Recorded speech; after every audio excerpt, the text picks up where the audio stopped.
You have a guard standing at the door of your soul. You didn't hire him. You don't remember interviewing him. But he's been there since you were small, and he has exactly one job: never let anyone in who might hurt you again. The problem is he doesn't recognize faces anymore. He only recognizes threat. And somewhere along the way, he stopped being able to tell the difference between the danger that once broke you and the father who has been standing at the door, waiting gently for years. This is why so many of us can't hear the Holy Spirit's voice. Not because God stopped whispering, because someone is barking louder than he is, and that someone is you, trained by a childhood that taught your body survival was the only prayer worth answering. Here's what nobody explains to you in church. Your amygdala, the small, almond-shaped sentinel buried in your brain, doesn't read scripture. It doesn't know theology. It only knows one language: threat or safe. And if you grew up in a home where love came with conditions, where silence meant danger, where the people who should have protected you were the ones you had to protect yourself from, your sentinel learned early that stillness is never actually still. Stillness is where the blow comes from. So now, when the Holy Spirit approaches you the way he always does, quiet, unhurried, a gentle nudge instead of a shout, your nervous system doesn't experience peace. It experiences an unguarded door, and an unguarded door to a sentinel who has never been told the war is over is not comfort, it's exposure. You call it discernment when your chest tightens around good news. You call it wisdom when you brace for the other shoe to drop the moment things go well. But there's a difference between a warning from God and a wound reacting to its own memory, and most of us have never been taught how to tell them apart. Here's the part that should unsettle you a little. Every day you leave this sentinel untrained, you're not just missing peace, you're missing him. The voice you've been begging God for in your prayers, the direction, the comfort, the sense that you are not alone in this, it may already be arriving, and it's being drowned out at the door before it ever reaches you. This isn't a distant, someday problem, it's already in motion. Every unanswered prayer that felt like silence might not have been God's silence at all. It might have been your sentinel's bark. Think about how a guard dog is made. Nobody trains a dog to fear the mailman by explaining fear to him. They train him through repetition: a slammed door, a raised hand, a moment where safety vanished without warning. After enough of those moments, the dog doesn't need the danger to happen again. His body remembers it happening once, and once was enough to rewrite everything. That's not a metaphor for animals. That's a description of a nervous system shaped by a home that wasn't safe enough, early enough, consistently enough. And here's the part that reframes everything: your hypervigilance was never a character flaw. It was a rescue mission. That sentinel kept a child alive who had no other defense. He deserves honor for that, not shame. But a sentinel built for a war zone doesn't know how to retire. He doesn't know the enemy left. He only knows how to keep barking at everything that moves, including the father who finally showed up.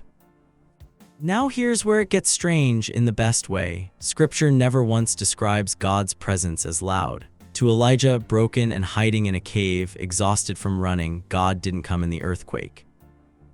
He didn't come in the fire. He came in a voice so quiet the original language barely has words for it, a sound like sheer silence.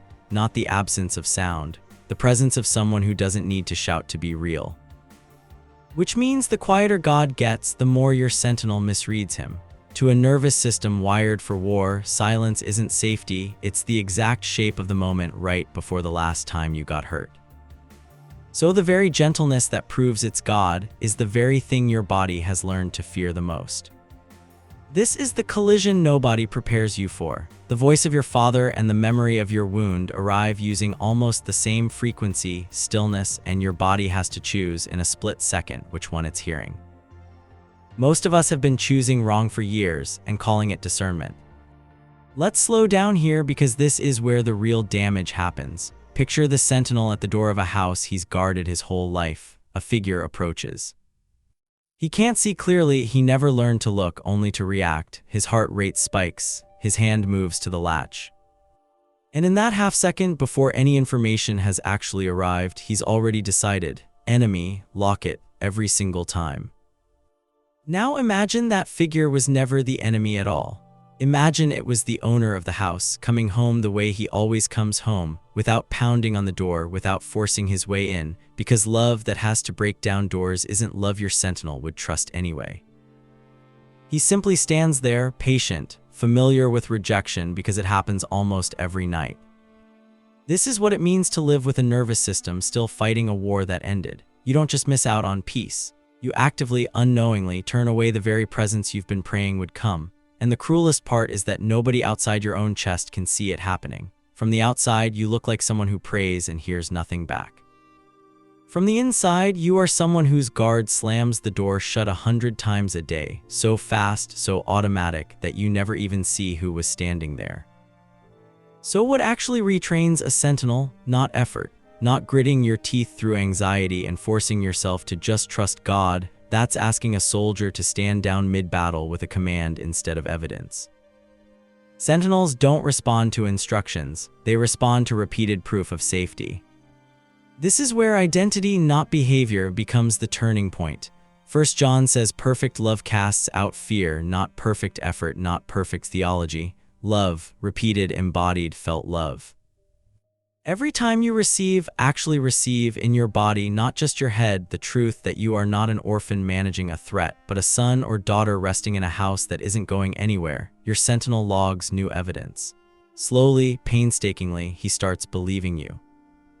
This is why regulation and revelation were never separate things. Breathing slower before you pray isn't a wellness trend competing with your faith, it's you unclenching your hand long enough for the Father to place something into it.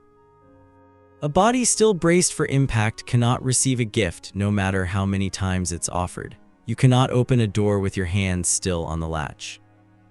And here's something almost nobody says out loud. Healing this doesn't happen in a single breakthrough moment, no matter how much we want it to.